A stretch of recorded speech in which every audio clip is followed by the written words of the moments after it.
InsyaAllah kita mulakan program ringkas kita pada malam ini. Yang pertama, kita berselawat ke atas baginda Nabi SAW. Kemudian kita buka juga dengan Ummul Kitab Al-Fatihah. Allahumma salli ala Sayyidina Muhammad wa ala alihi wa sahbihi ajma'in. Bismillahirrahmanirrahim. Alhamdulillahi Rabbil Alamin. Ar-Rahmanirrahim. Maliki yawmiddin. Iyyaka na'budu wa iyyaka nasta'in. Ihdinas siratal mustaqim. Siratal ladzina an'amta 'alaihim ghairil maghdubi 'alaihim waladdallin. Alhamdulillah Rabbil Alamin. Wassalatu wassalamu ala Sayyidina wa Habibina wa Rasulina wa Uswatina Muhammad wa ala alihi wa sahbihi ajma'in, amma ba'd.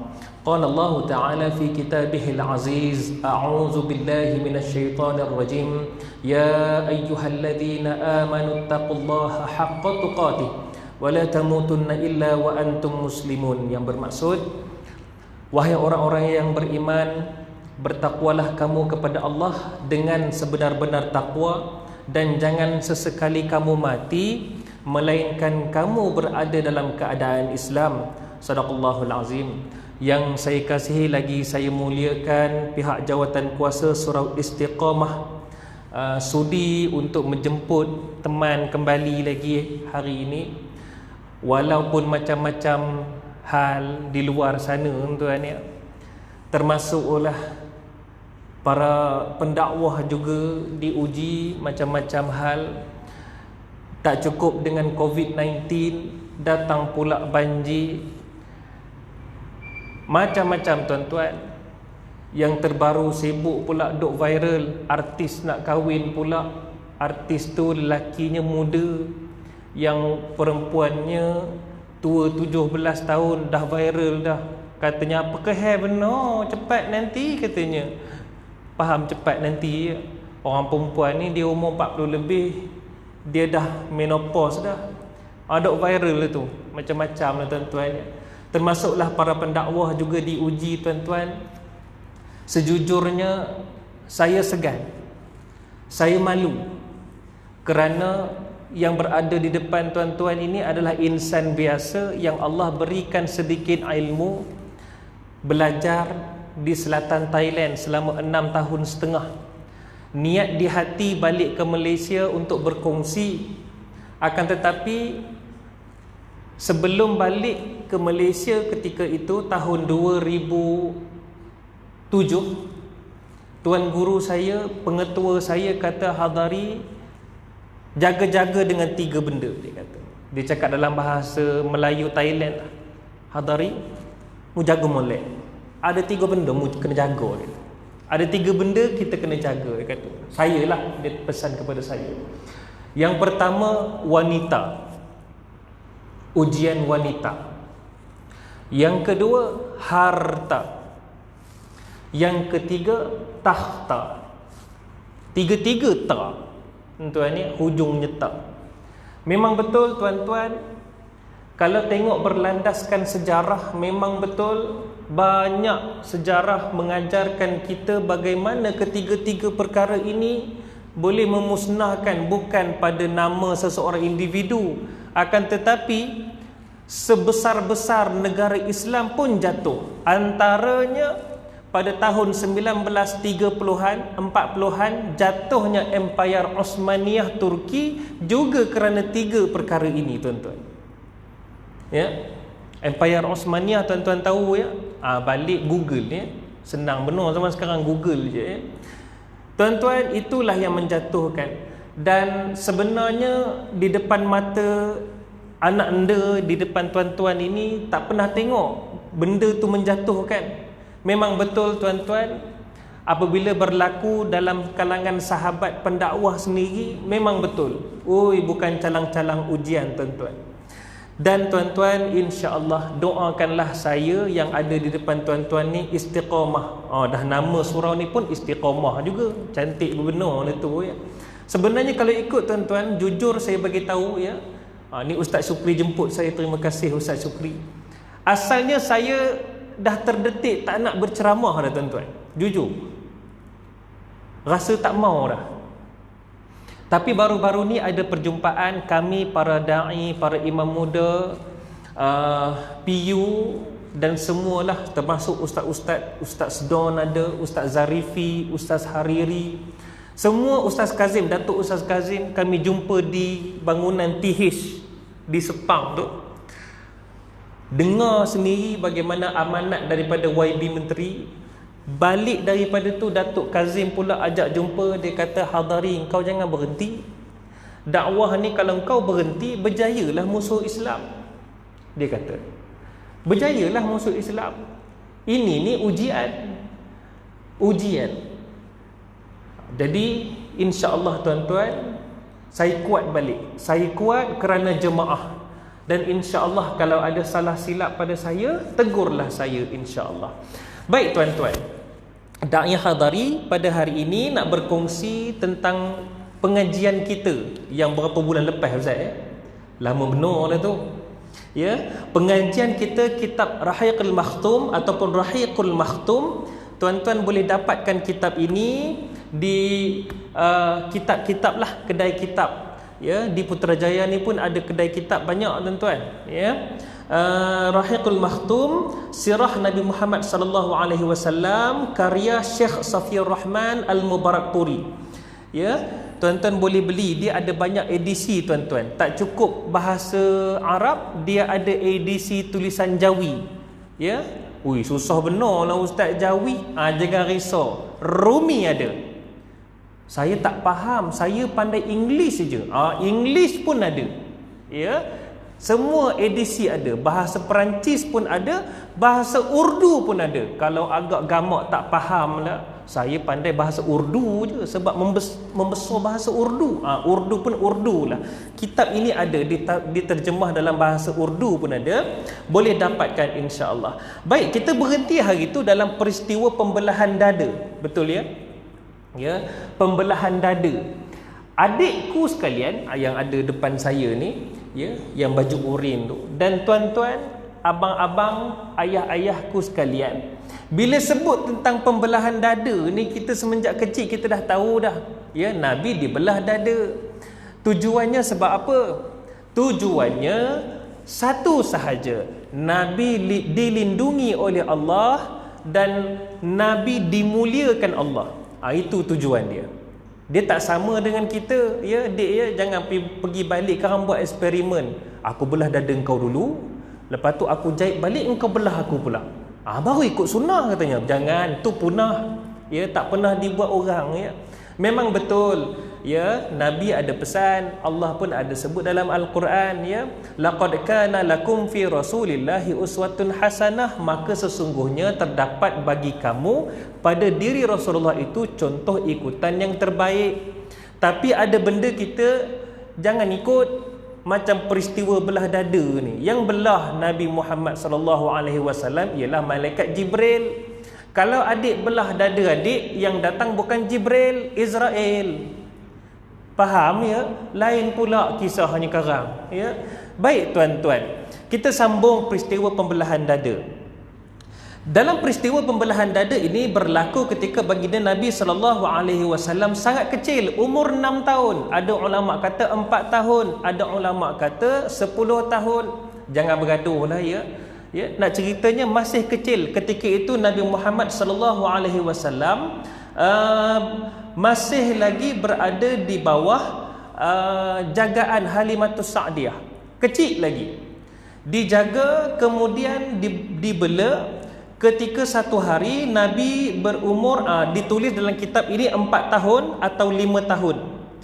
Maka ketika tengah bermain dengan kawan-kawannya itu, antara sahabat, antaranya datang, antara ketika Nabi bermain dengan sahabat-sahabatnya, kawan-kawannya itu, datang malaikat Jibril. Maka malaikat Jibril menggendongnya, mendukungnya, lalu membaringkan Nabi sallallahu alaihi wasallam. Kemudian dibelah dadanya. Jibril mengeluarkan jantung baginda. Ini kalau orang kat luar dengar ya, lain macam ceramah hari ni, belah dada jantung pula katanya ya. Ni bukan subjek perubatan. Tidak, ni kita cerita apa yang berlaku peristiwa pembelahan dada. Maka apa berlaku? kata Jibril kepada Nabi SAW. Ketika itu baginda Nabi sedar, tuan-tuan, sedar. Jibril masa belah tu Nabi sedar, maka dikeluarkan jantung, dicuci. Kata Jibril kepada baginda Nabi, inilah bahagian yang mana akan ada syaitan pada dirimu. Ya Allah, tuan-tuan, ya, kita kalau kena bedah, ya, ada pernah bypass sebelum ni? Tak ada, ya. Bypass selalunya dia bagi kita tidur, tuan. Kalau dibelah ni, pakcik, ini bahagian yang tersumbat tu, pakcik jenuh, situ juga meninggal, tuan, ya. Tuan-tuan, apa berlaku? Jibril kata kepada baginda Nabi, di sinilah bahagian yang mana syaitan akan ada pada dirimu. Kenapa baginda Nabi diceritakan sebegitu? Kenapa, tuan-tuan? Isyarat itu bukan pada baginda Nabi sahaja. Bukan. Sebab baginda Nabi SAW tidak akan didekati oleh syaitan. Baginda Nabi tidak akan melakukan dosa. Baginda maksum. Tapi diceritakan ini kepada siapa tujuannya? Kepada umat baginda Nabi SAW. Sebab itu, tuan-tuan, berapa ramai para asatizah, ustaz-ustaz kita pun dah sebut dari dulu, bersihkan hati, bersihkan hati. Sebab kalau hati kita tak bersih, di situlah tempat yang mana yang tanduk dua tu akan duduk. Bukan setakat sewa, dia ambil lot tanah dalam hati kita, dia buat rumah dia, tuan-tuan. Allahu Akbar, tuan-tuan. Na'udzubillahi min zalik. Ni saya nasihat diri saya ni. Risau, tuan-tuan. Kita dah sujud, dah rukuk, doa, tapi hati kita hasad dengki dengan orang. Tak habis-habis hasad dengki. Kadang tu ada malapetaka berlaku, banjir dekat orang rumah kampung tu, kampung kita, dikutuknya pula. Ni baru lepas solat ni. Baru lepas solat, baru lepas doa, turun keluar daripada surau, tengok berita banjir makin teruk, kata contoh, ya, padan muka. Dia padan muka. Demo ni ada padan muka ke orang pula. Baru tadi solat, tuan-tuan. Sebab itu jaga-jaga. Jaga-jaga. Bahkan apa yang keluar daripada lidah kita juga hasilnya daripada hati kita. Tapi jangan kita tengok kat orang je, ya. Tengok kat tempat kerja kita, orang tu asyik mengumpat je. Hati dia busuk tu, hati dia teruk dah tu, teruk tu katanya. Jangan, tengok diri kita. Kalaulah dalam satu hari 24 jam, banyak perkara yang kita sebut adalah perkara-perkara yang tak ada manfaat, cek hati. Periksa hati kita. Ni saya nasihat diri saya, bukan nasihat tuan-tuan. Ni saya nasihat diri saya. Bahkan kalau kita lihat dalam banyak kitab, antaranya kitab-kitab karya daripada Imam Sufi, bahkan ditunjukkan bagaimana kalau kata tak nak cakap apa-apa yang, kalau tak ada apa-apa yang bermanfaat nak cakap, diam. Lebih baik diam. Tengok orang bersembang, kita senyap macam tu, tak apa, jangan risau, kita tak tahu nak cakap apa. Kadang tu kita nak join sekali, betul? Tengok orang tu mengutuk orang ni, kita pula tambah, ya ke?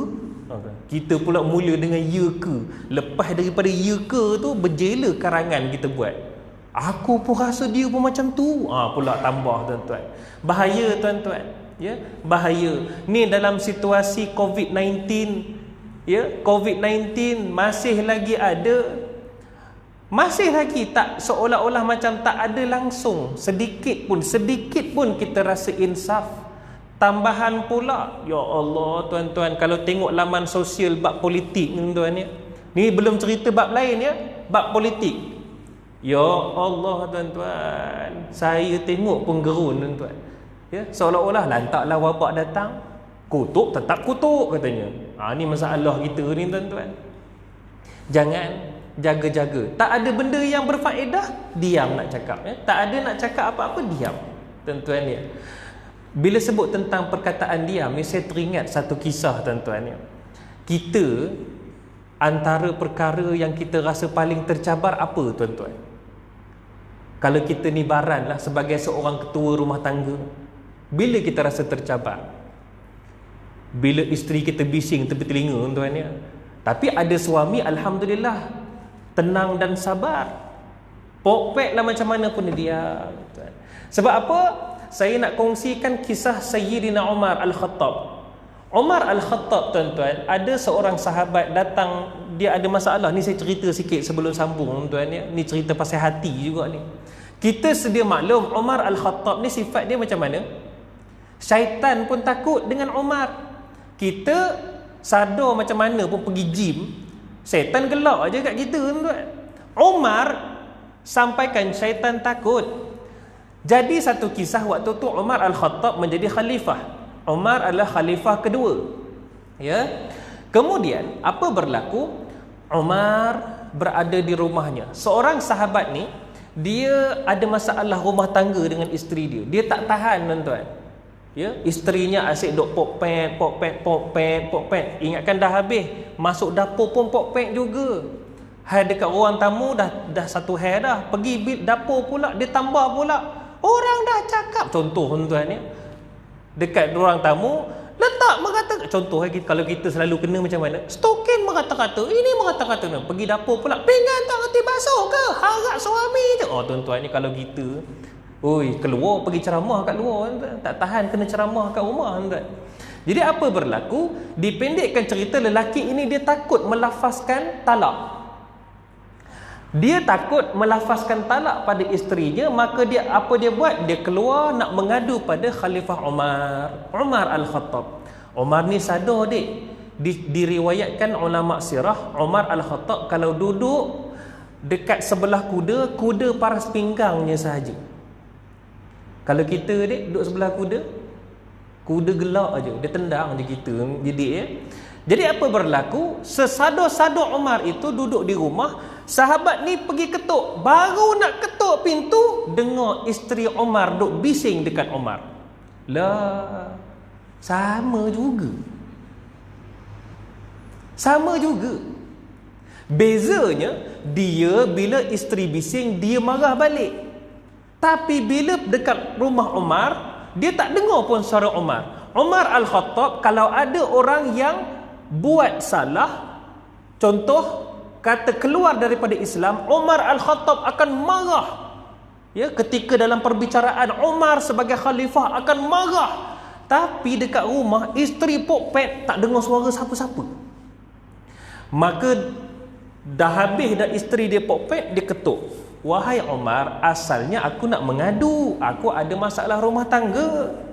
Tiba-tiba aku dengar engkau pun ada masalah yang sama. Kata Umar Al-Khattab, salahkah aku diamkan diri, tanda aku berterima kasih kepadanya kerana dia telah melahirkan anak-anak buatku dan menjaga segala makan dan minumku. Nampak tuan-tuan? Bukan senang nak cari suami macam tu, tambah-tambah COVID-19 ni. Ya? Ya, insya-Allah mudah-mudahan ada sesuatu yang kita belajar, tuan-tuan. Baik, itu tentang hati, tuan-tuan ya. Baik, apa berlaku selepas dicuci itu? Maka dicuci bahagian jantung itu, Jibril kata inilah bahagian yang syaitan yang akan ada pada dirimu. Kemudian dicuci kali terakhir menggunakan air zam-zam dalam sebuah bekas emas. Kemudian dikumpulkan kembali. Selepas mencucinya, Jibril membalut kembali gumpalan darah itu sehinggalah pulih kembali ke tempatnya. Allahu Akbar, tuan-tuan ya. Kuasa Allah Subhanahu Wa Taala, apa yang mustahil bagi kita berlaku. Kita kalau nak bedah, kena masuk dewan bedah. Mana boleh tiba-tiba bawah pokok mempelam tu tiba-tiba bedah orang, tak boleh. Tapi Jibril jumpa Rasulullah di situ dibedah. Allahu Akbar, tuan-tuan. Kemudian apa berlaku? Kawan-kawan Nabi tadi, dia nampak ialah tengah main. Bayangkan tengah main tu tiba-tiba nampak Nabi didukung oleh malaikat. Seolah-olah macam kena ambil depan mata macam tu. Maka budak-budak ni tadi, kawan-kawan Rasulullah, pergi jumpa ibu yang penjaga, ibu susu baginda Nabi SAW, Halimatus Sa'diyah. Dia kata, katalah makcik, wahai makcik, ni tadi Nabi SAW, Nabi Muhammad diambil oleh seorang lelaki. Ketika itu dinyatakan dalam kisah bagaimana Jibril menyerupai seorang lelaki. Apa berlaku lagi? Dalam situasi ketakutan, Halimah mendatangi Nabi Muhammad SAW. Setelah sampai di sana, baginda terus menyambut mereka dengan senyuman berseri-seri. Dah selesai, baginda Nabi senyum, tuan-tuan. Senyum. Anas berkata, ini sahabat Nabi SAW. Anas berkata, aku nampak kesan jahitan pada dada baginda Nabi SAW. Tuan-tuan, maksudnya ketika Nabi dah dewasa pun masih lagi ada bekas di belah dadanya. Allahu Akbar. Itu dia antara peristiwa pembelahan dada yang tercatat dalam kitab ini.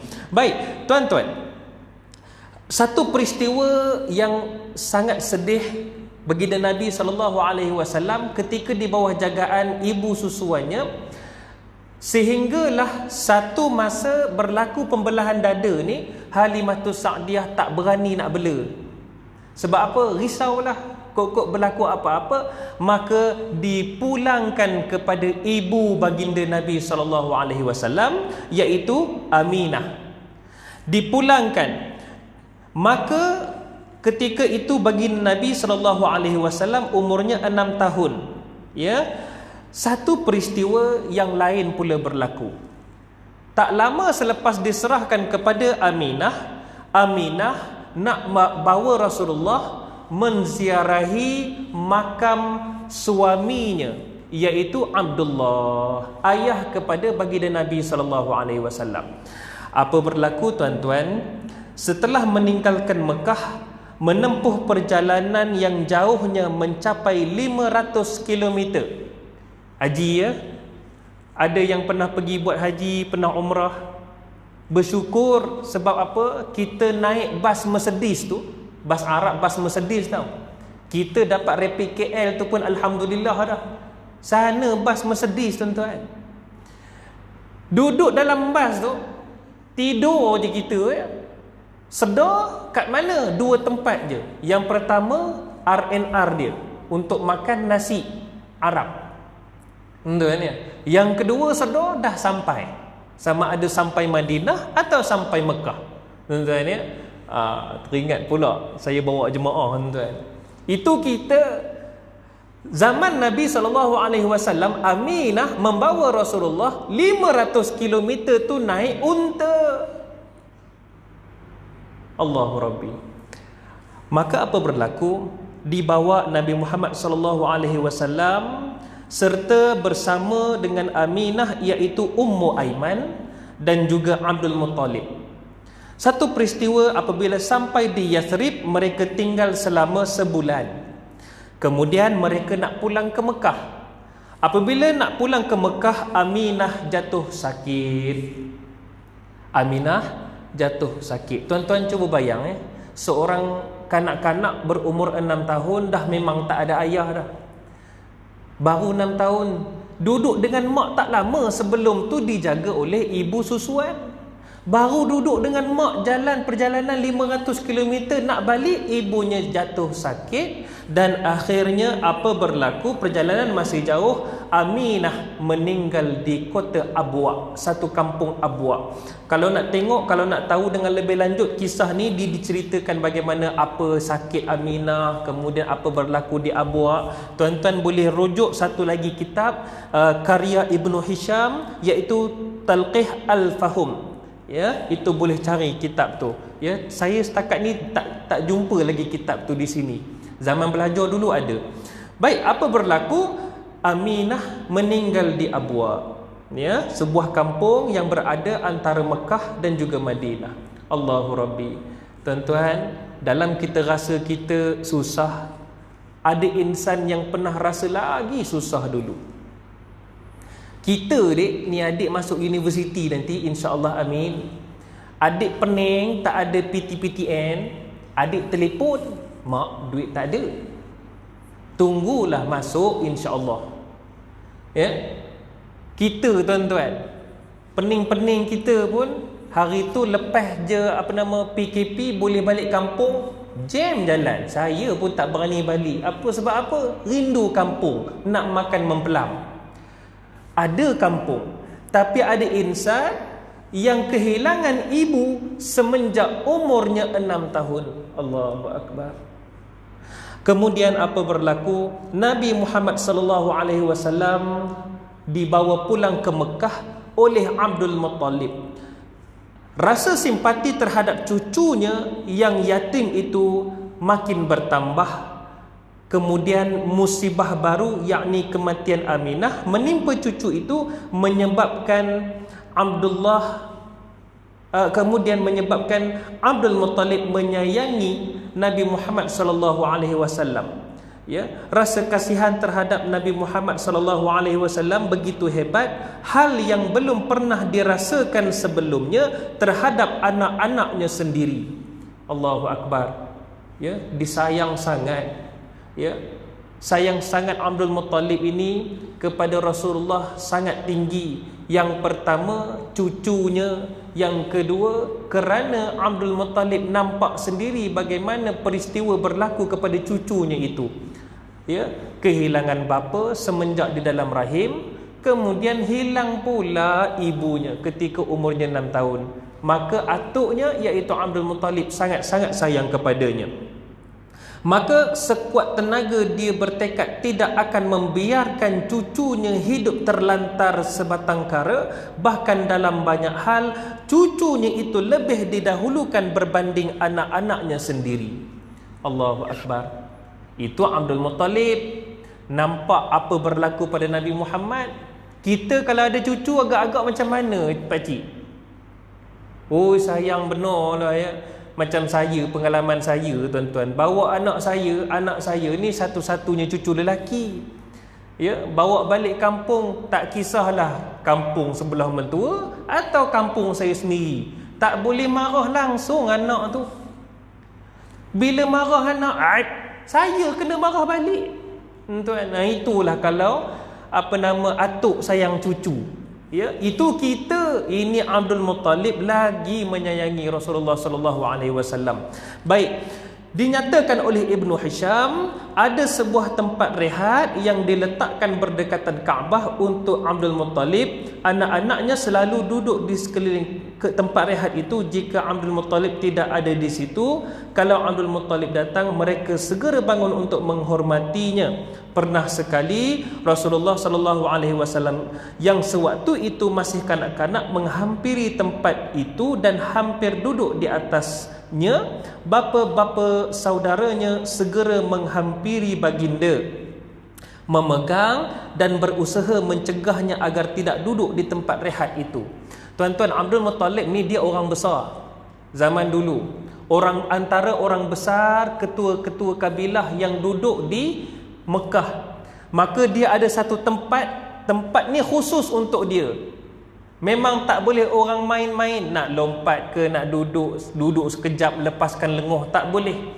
Bahkan budak-budak nak duduk pun sekejap pun tak boleh. Maka satu peristiwa Rasulullah nak duduk di situ. Maka bapa-bapa saudara Nabi SAW ni nampak, takut Abdul Muttalib marah, mereka tak bagi Rasulullah pergi ke tempat duduk tu. Ya, maka apa berlaku? Abdul Muttalib berkata, biarkanlah dia di sini. Oh, ini backup besar tuan ya. Orang lain tak pernah duduk selain daripada Abdul Muttalib. Tiba-tiba Rasulullah lalu situ nak duduk. Abdul Muttalib kata, biarlah dia duduk di sini. Sesungguhnya masa hadapan yang gemilang ada di tangannya. Itu kata-kata Abdul Muttalib. Allahu akbar tuan-tuan. Doa daripada seorang atuk kepada cucunya. Sebab tu kita tuan-tuan, kalau ada cucu depan mata, doa baik-baik. Doa, pegang ubun-ubun cucu tu, doa. Ya, tak salah nak bawa pergi kedai kopi. Ya, macam saya dulu kenangan ya. Wan saya ajar cara minum air kopi, letak dalam piring. Ingat lagi tuan-tuan, arwah mengajar saya dulu. Sampai ketua ni saya ingat tuan-tuan. Tak salah. Tapi paling mustahak ialah doa cucu, doa kepada cucu itu. Bahkan tuan-tuan, alhamdulillah seingat saya diamanahkan oleh arwah wan saya kepada menantunya, iaitu ayah saya, untuk hantar cucunya ke Thailand belajar agama, dan didoakan kepada saya untuk mengajar agama. Allahu Akbar tuan-tuan, doa atuk itu sungguh dahsyat. Sebab itu tuan-tuan, doalah kepada cucu, anak tu doa, ya. Jangan doa lain, ya. Lain pula doa sekarang. Ya Allah, bagilah anak aku ni kaya raya. Kaya raya je, tak ada susulan daripada tu. Tak salah nak doa kaya raya, tapi doa soleh tu tak ada. Dia kaya nanti bapak dia pun dia tendang tuan ya.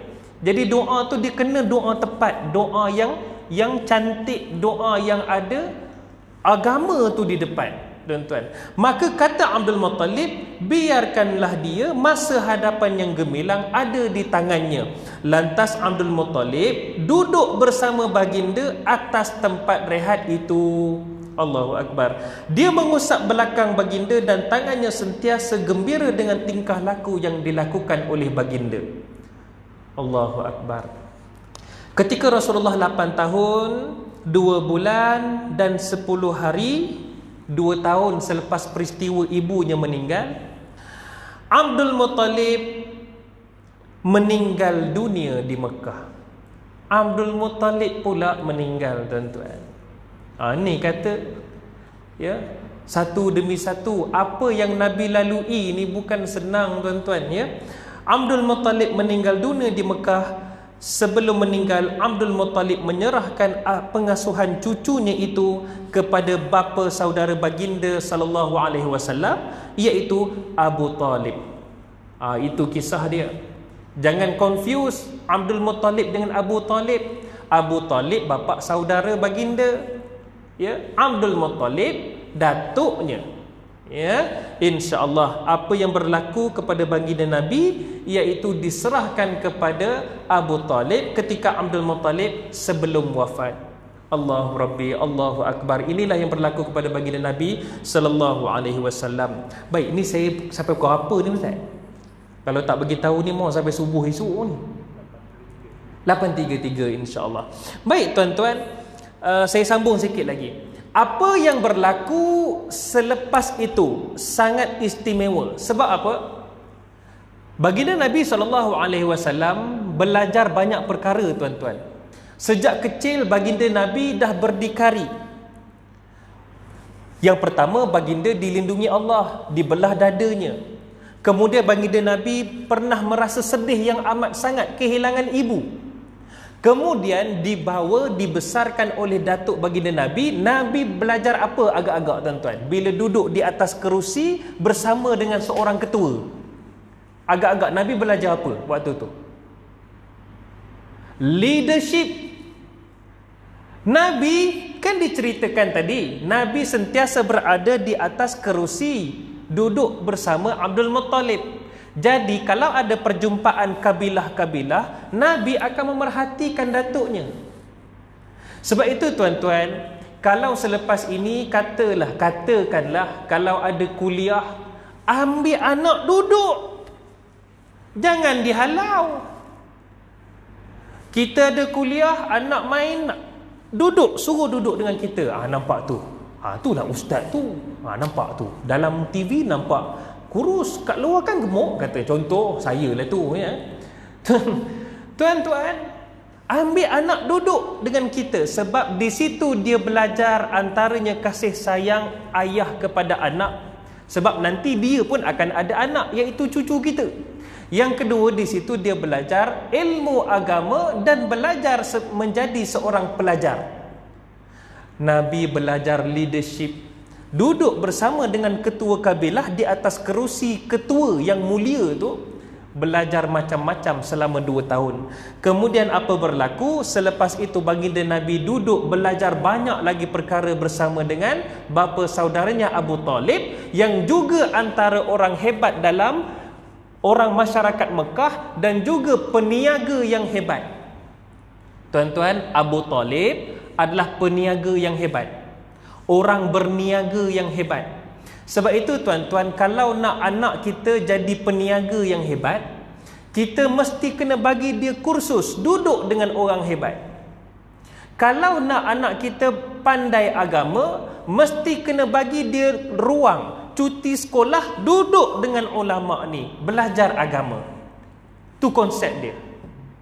Kalau nak anak kita ni pandai mengajar, bagi dia duduk dengan cikgu, belajar dia dapat, mengajar pun dia pandai. Itulah konsep yang diguna pakai dalam kehidupan baginda Nabi SAW. Baginda Nabi duduk dengan Abu Talib. Apa berlaku? Abu Talib mengasuh anak saudaranya itu dengan sebaik-baiknya, melayani Nabi Muhammad seperti anak kandungnya sendiri. Bahkan dalam beberapa hal baginda didahulukan berbanding orang lain. Abu Talib sayang sangat anak saudaranya, sayang sangat-sangat anak saudaranya. Ya, penghormatan dan penghargaan khusus diberikan kepada baginda, sehingga berumur lebih daripada 40 tahun pun Nabi Muhammad SAW masih hidup dengan selamat di sisi bapa saudaranya. Lama tuan-tuan tempoh baginda Nabi duduk dengan Abu Talib. Lama. Baginda duduk dengan Abu Talib itu sehingga 20 lebih. Ya, disebutkan 40 tahun ini maksudnya baginda dilindungi oleh Abu Talib. Abu Talib ni antara orang kuat. Ketika umur baginda umur 40 pun ada banyak kisah, antaranya bila dapat wahyu, Nabi dakwah secara secara diam-diam di rumah Al-Arqam bin Abi Arqam, duduk di rumah itu. Bila dakwah secara diam-diam, bunyi juga dapat diketahui juga oleh orang Quraisy. Bila mereka nak rancang sesuatu, Abu Talib dapat tahu. Bila Abu Talib dapat tahu, Abu Talib bagi amaran kepada semua masyarakat Quraisy, jangan kamu apa-apakan anak saudaraku. Maka mereka tak berani, sebab Abu Talib orang yang garang dan hebat. Ini diceritakan maksudnya tadi, baginda Nabi SAW masih hidup dengan selamat di sisi bapa saudaranya. Abu Talib memberikan perlindungan sepenuh hati dan menyokong baginda. Nabi disokong tuan-tuan. Ketika Nabi membawa wahyu yang mulia daripada Allah Subhanahu Wa Taala melalui Jibril, Abu Talib mengetahui dan mengakui apa yang dibawa baginda Nabi itu benar, menyokong, kemudian bahkan membela baginda. Abu Talib rela hubungannya dengan Quraisy menjadi dingin. Tuan-tuan, Abu Talib ni dia ketua. Tuan-tuan jangan bayangkan parti pula tuan-tuan ni, mudah benar sembang ke situ je. Abu Talib ni dia ketua masyarakat. Bila masyarakat ni dapat tahu anak saudara ketua ni nak bawa ajaran baru, iaitu Islam, menentang apa yang mereka sembah, masyarakat ni tak puas hati. Maka mereka nak apa-apakan, tapi backup besarnya ialah bapa saudaranya, ketua mereka. Jadi mereka tak puas hati. Ketua ini iaitu Abu Talib tak kisah, walaupun hubungan dirinya dengan kaumnya dingin. Tu dia. Allahu Akbar tuan-tuan. Ini yang berlaku. Ya. Dan tuan-tuan, apa berlaku? Bahagian ini akan dijelaskan pada tempatnya nanti.